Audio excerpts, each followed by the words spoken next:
Welcome to the Social Media Church podcast. I'm Neil Smith, and I am super excited about today's podcast episode. I've got a new friend that I just met about a minute ago that I first met or connected with online on Instagram and saw what he was working on and was so intrigued to find out more. And I thought, let's just record that conversation so that you can find out as I find out about Pulpit AI.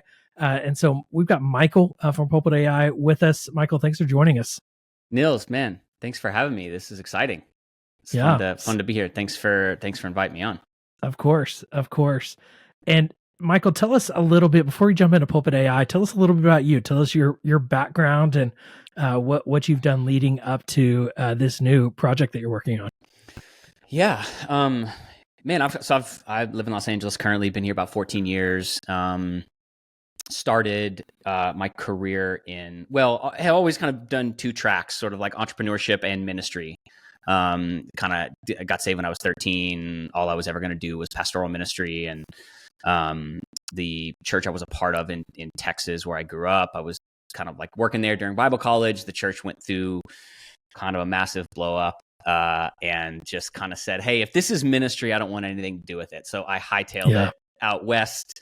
And started working in the independent film industry, kind of at the tail end of that kind of like post 90s indie film glory days type world. And about a year after being in LA, ended up working for actually a company based out of New York City that had a small LA office, and sort of worked with them predominantly in the advertising technology space to launch about 6 or 7 businesses. So I have just kind of been living in sort of the startup entrepreneurial world. And then in 2015, me and about 20 of my friends were part of a team that planted a church here in Los Angeles. So just kind of been doing that simultaneous sort of entrepreneurship, business building, and kind of like local church ministry.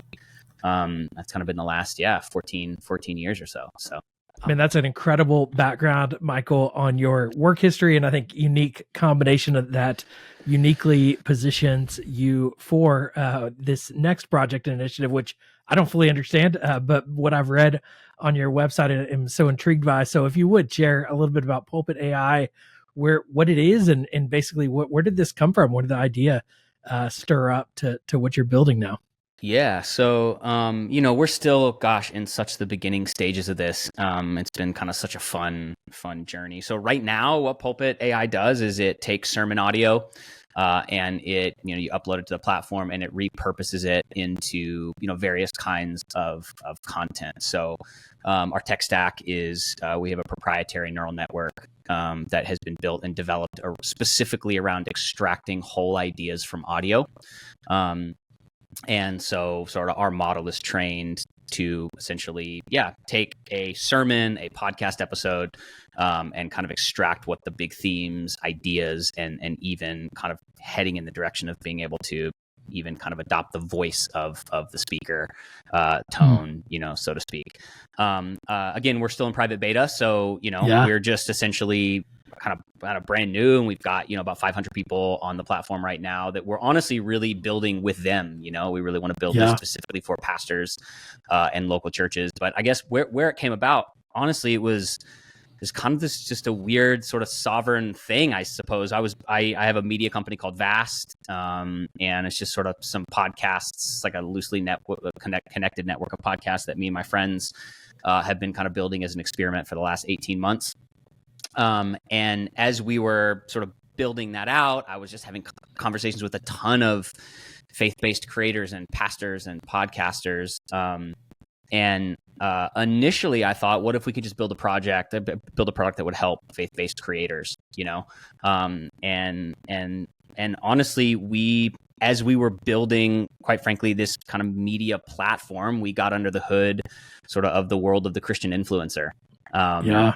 And honestly didn't love what we saw, or didn't want to put our time and focus in building a company that needed to be sustained by that. The other kind of conversations we were having was the best content creators, I feel, are pastors, and local church pastors who are also content creators to me are so valuable to the body of Christ. And So we honestly just I reached out to a couple friends of mine. One's but both who are amazing developers. One's at PayPal, the other is at NASA. And I said, hey, we've got this proprietary neural network that we have been given access to. What could we build around that for pastors and churches, and what could that look like? And then, it took us about 3 or 4 months to get kind of our MVP built. And in the meantime, it was just taking so long. I got impatient and I just spun up a Webflow landing page and just said, let's just put this out there, collect some emails, see if anyone's even interested in this, and I just put a tweet out one Friday afternoon saying, hey, we're launching this thing. It's going to be launching in a month or so. If you want to get on the list to test it for us once we have an MVP, let us know. And sent out the tweet 6 p.m. on a Friday night to my very small, random Twitter following, and I woke up the next morning and it had just exploded. That's awesome. What had happened was someone misinterpreted what we were doing and thought that it was going to be something that wrote sermons for you, right? Yes. Like an AI sermon writer. Yep. And then it just kind of snowballed from there. So all of a sudden we had, thousands of pastors reaching out to us, and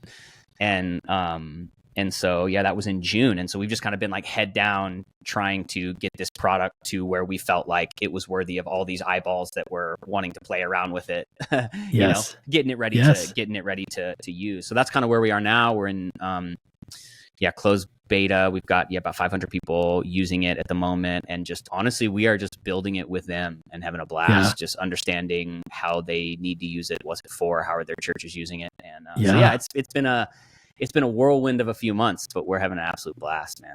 Yeah. So there's so many questions that we'll dig into and that I'm eager to ask, but I want to go step by step here. So practically you upload your audio sermon to the platform, and then it's going to distribute things like it's going to create tweets, or it's going to create blog posts, or what are the core outputs of the system? Yeah, so the outputs that it automatically generates for you are long and short summaries of your sermons, 5-day Bible reading plan and devotional based on the themes and the scriptures from your sermon. Discussion questions for groups.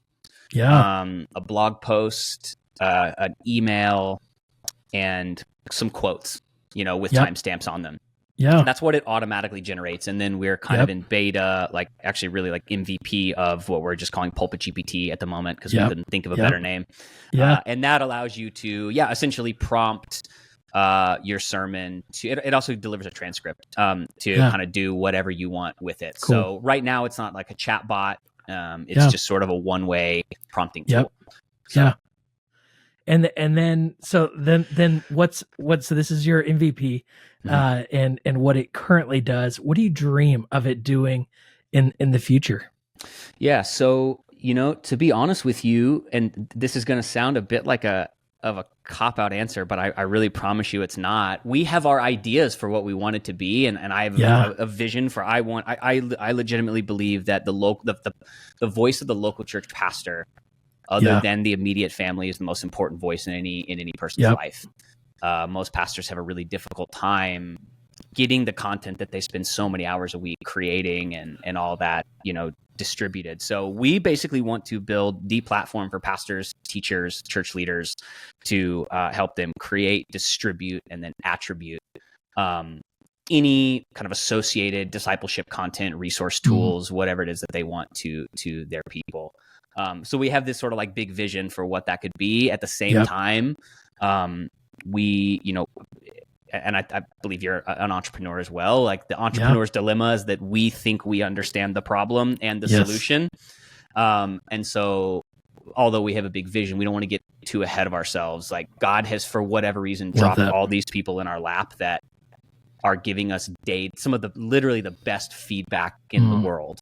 Both good and bad. So, we certainly want it to be that sort of vertical SaaS tool for the pastor. But at the same time, we want to solve a real problem. So we're sort of, kind of crawling at the moment, and we're kind of getting ready to start walking, and then eventually we'll start running. But that's the vision, man. We want to make it easy for pastors to form and disciple their congregations digitally. So I love it. It sounds like you're already running. But I think you're It wise feels to, like it. It feels uh, like it, but yeah. But I do think that, and I think that that is a reality of everything that's built, and until it's being used, it's hard to know what where it needs to go. And I think we're going to learn, and I think that's what's already happening with so much of AI is we perceive that it's going to help us with this, but then it ends up. And I think social media, if we look at the last 15 years, Mhm. we perceived social media was going to do this, but it's actually done that. Yeah. And Yes. it's taken on different forms that we would could have never dreamed of. TikTok back when we had MySpace. I know. It morphs, it adapts, and we adapt to it. But I think one of the things I love, Michael, about what you're how you're beginning is really, I think, I see so much investment coming out of pastors in their sermons, and we always, our agency says we want to squeeze the most out of that orange.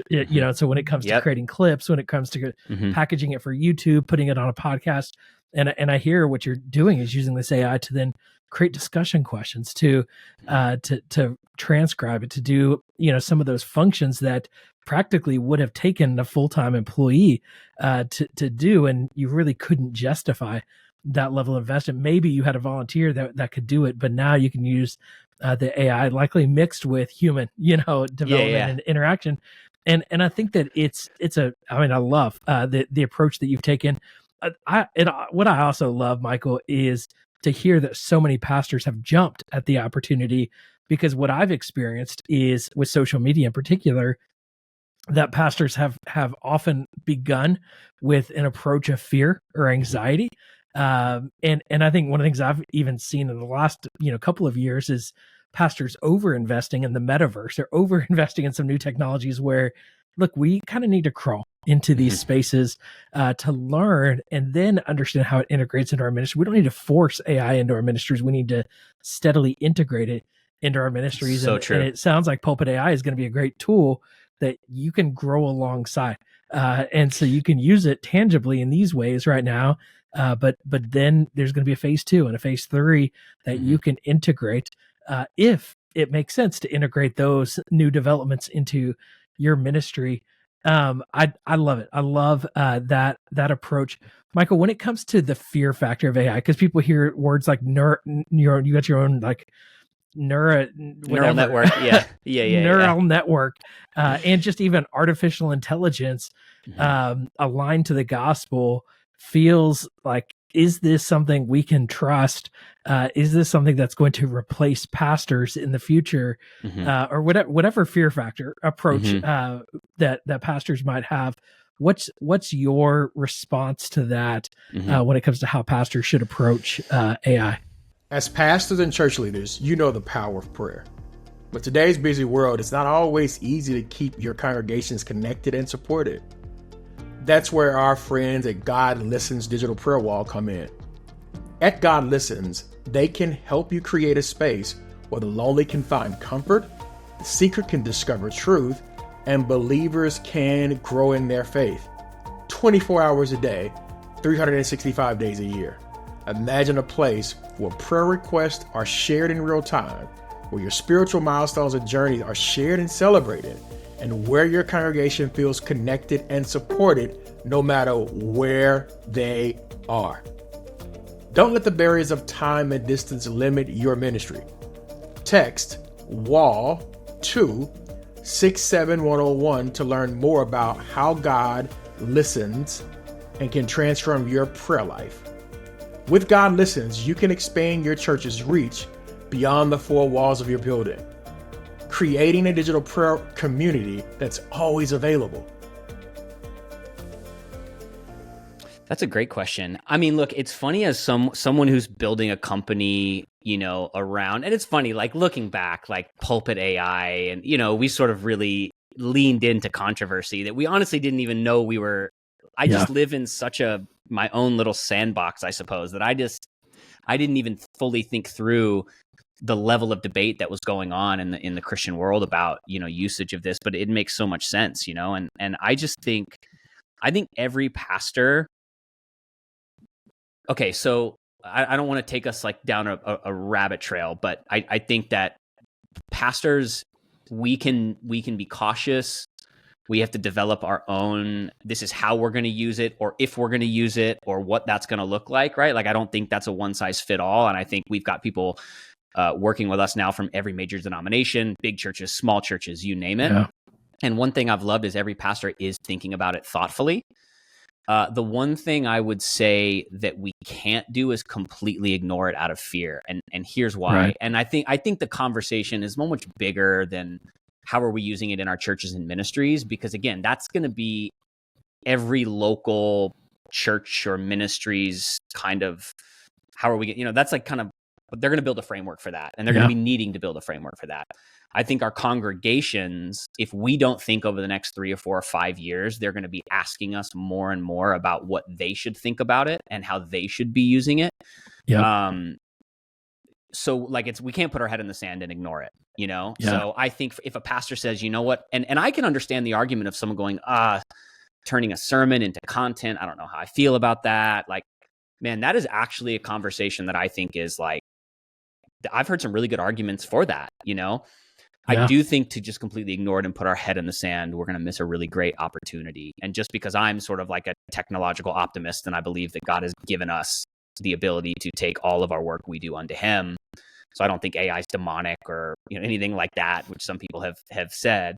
Sure. I do think for those that choose not to maybe incorporate it, they've got to be educated on it because it is infiltrating the worlds of our people in ways that we actually that we cannot even imagine. So I know this is a podcast about church and social media, so I don't want to go into the philosophical pastoral ramifications of it all, but I think that to pretend it's not here and that it's not as big as it is, in my opinion, is sort of, it's not going to serve that pastor or the body of Christ well. I don't think. Yes. Yes, I can't agree more. And I think it's important for pastors. I've said this so many times on this podcast, is technology is agnostic in nature. And I think at the end of the day, it's going to be used for good and it's going to be used for bad. And I think the question is how do we use it? And I think AI though is not, I don't think this AI is actually comparable even to social media. Mm-hmm. I think AI is more comparable to the internet. Mm-hmm.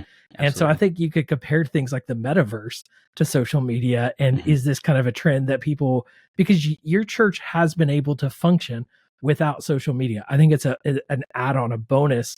Mm-hmm. But we villainized the internet. And we kind of said, if you get a website, you're supporting pornography early on. If you take donations online, you're supporting debt. We have villainized aspects of how people use the internet. And I think AI from a technology adoption standpoint is going to be as significant as the internet itself.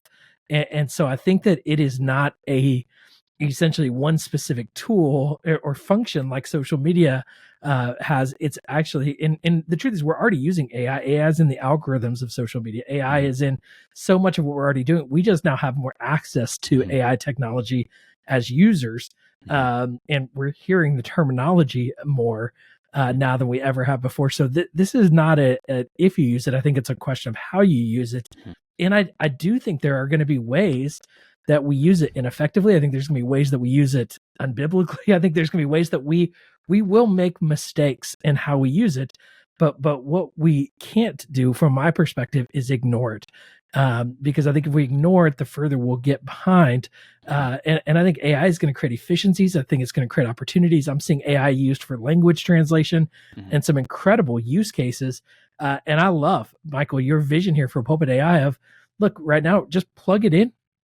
This is not going to take you much extra time. It's literally going to take the time you've already invested and maximize it to a greater extent. And if you don't find those outputs more enhancing your ministry, don't use it. And I think that this is one use of AI. And then what I'm so intrigued and will be eager to watch, Michael, is to see what you do with it from here. Because I think if you continue to develop that and function that, then the AI is going to get smarter. The AI is going to get better. And we're in the beginning days. And just like whatever your church website was 15 years ago, hopefully it's better today than it Mhm. was 15 years ago. Yeah. And I think the way we're using social media, the way we did it 5 years ago, hopefully it's better today than your social media presence was 5 years ago. And I think with AI, you don't need to have a huge AI ministry. I Right. think you just need to begin to steadily incorporate it. And it sounds to me like Pulpit AI is a great tool to begin to utilize it. So, Michael, those that are, and I know right now it's in closed beta. Those churches that are eager to get on and they're like, I want to test it. I want to get in. What should they do? How do they kind of get first or second in line Yeah. to begin to utilize the platform? Yeah, so they just go to our website, pulpitai.com. Essentially, you can put in your email address, and depending on, and it's funny, like, we'll all of a sudden have like another 100 people sign up, and I'm like, where did someone mention this? Like, that happened the other day. I was like, we had worked through our whole beta list, and so everyone that was on our list had been given an opportunity to jump on it, and then all of a sudden, there was like 100 new people signed up, and I'm like, I don't know who or where or how all these people found this. But that being said, we now our goal is to get as many people trying this out as we can and giving us feedback. And so you just go to our website, sign up for the list, and within generally right now a day to 2 days, you'll get an email with an access link. You can upload your first sermon for free and kind of do whatever you want to do with that. And then we just have some like really, really low basic introductory pricing that you'll be locked into, forever as we kind of build and add features. And then the only thing is like we are unashamed of the fact that everyone that's using it now, we want to learn from. And so, like, if you sign up, you're going to be getting emails from me and surveys and questions and all that kind of stuff, because we really do just want to hear from as many people as possible. We're very much in like an exploratory phase at the moment. And so, yeah, that's kind of the long answer is that's awesome. pulpitai.com, and you should be able to get access within like 24 to 48 hours. Awesome. Awesome. Well, Michael, we'll have you back on the podcast, a few months down the road, and we'll be eager to hear as things progress. And I'm going to make sure my church gets involved and tested and is experimenting with this platform as well. And so, I want to, more than anything, is one of the things that I want to always do with this podcast is to encourage entrepreneurs to create great technology for the church. And one of the things I've been so encouraged by in the last 5 to 10 years is how many great entrepreneurs have really stepped up and are serving the church well with good technology. And that hasn't always been the case. And the reality is good technology is expensive and good technology is hard to do. And the church isn't the most, I would say it's not where entrepreneurs are going to make the most money. But I do think it's where you can have such an incredible impact. But you've got to build a good, profitable business to make sure that the church has good technology. And so I'm encouraged, Michael, by you taking your unique experience and networking connections and applying it to the church. I believe that your intuition and into how the church and the sermon can be utilized and how AI integrated with that is going to be, I think it's going to be incredibly fruitful. I think it's going to help a lot of churches. And so I hope for those of you that are listening that you'll go to pulpitai.com. We'll have a link to the website and their, social media platforms in the show notes at socialmedia.church. But don't wait to go there. Just go straight to pulpitai.com and get, it's a great domain, by the way, Michael, and get on the website, get on that email list and be one of the first to try this out. And I think, as I said earlier, if you don't like it, don't use it anymore. You move on. There's plenty of tools out there that you can try and test and use. So true. And I think, but I think at the end of the day, I think what is being built, I do think will be incredibly useful for any church. I'm just having a hard time imagining it not being fruitful for your ministry. And I think you'll actually see, and it will open your eyes to opportunities as to how it might be more fruitful for your church. And so, I just want to encourage everyone to go and do that. Michael, any final thoughts as we wrap up this conversation? Yeah, I mean, I would just say, first of all, thanks for having me. This has been awesome. And it's been so cool to just see the body of Christ at large and how they're talking about and using and thinking about kind of all of this new technology. But I think I would just, say, kind of double down on exactly what you said, is like, if you're a builder, an entrepreneur, a Christian, like, if I have learned anything in the last few months of just talking to hundreds and hundreds of pastors, is that like, there are so many tools that still need to be built and so many things that still need to be done. And I think you're totally right on. I think like the church has a mandate to, someone is going to build. And so I think the church needs to be the leader in not just technology, but creativity and art and you name it. And so I would love to see 10 different versions of Pulpit AI that serve different niches and use cases. And so the cool thing is the body of Christ is really wide and large, and there's going to be a lot of tools that are needed. And so, yeah, I'm excited. It's fun to be doing this. And if you use it, or if you're listening and you have brutal feedback, please send it. We want to know how it works, what's good about it, what's bad about it, how could it better help you? We want to know anything and everything. So, I appreciate it, man. So I got a tangent question before I let you go. Yep. Because you're learning, you're paying attention to AI. Yep. What other AI tools out there are you seeing, or would you recommend to churches to test or experiment with that you think maybe relate to churches and ministries? Man, that's a really good question. For me, I predominantly just use ChatGPT. I have found it to just be, the other day I dropped a legal document in it and said, can you explain this to me? Maybe I'm being too transparent. I said, you are a startup attorney.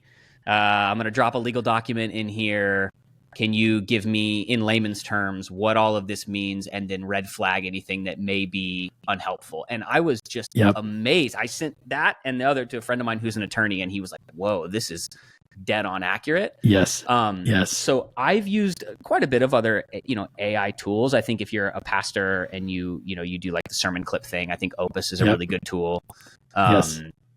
There's some things without, again, taking us down a different road, I think, and I've said this before, I think if our church adoption of AI is to help us go viral, I think we've missed the point. So I think if you're going to, but I do think Opus is great. We use it. It's great. So that's great. Just to highlight that real quick, he's talking about Opus Pro. Yep. And Opus Pro, you can basically take your YouTube video of your sermon, or, wherever you have your video stored, upload to the platform, and it will create reels for your TikToks for you out of your sermon. And I highly recommend it. Yeah, you can even put your branding, your style.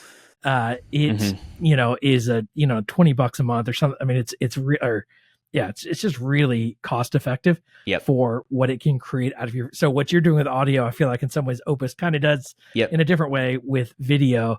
So I definitely recommend ChatGPT. Is definitely a good go-to. I'm a Bard guy. Are you personally? Bard? But I need to spend more time on it. I'm a man of habit. I've heard amazing things about Bard though. And need to use that more. I think I've just gotten, that was what I started with, but I just have fun experimenting. It's wild, especially with some of the new updates, and it's incredible.